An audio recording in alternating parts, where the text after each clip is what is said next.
задам вопрос. Как вы оцениваете игру? Беков, он играет в белорусском клубе Конкачи, а Мусабеков играет в клубе Академии.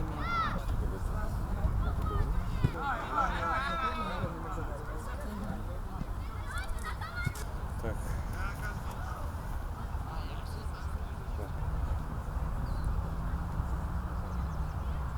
Там чуть ли не заплакать не захотелось, когда жалко было.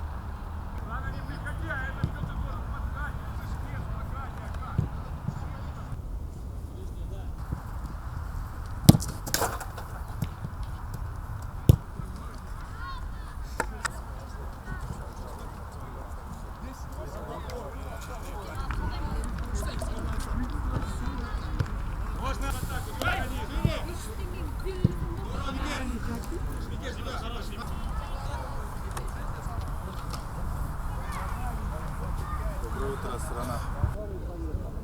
Просто видите, везде запросы.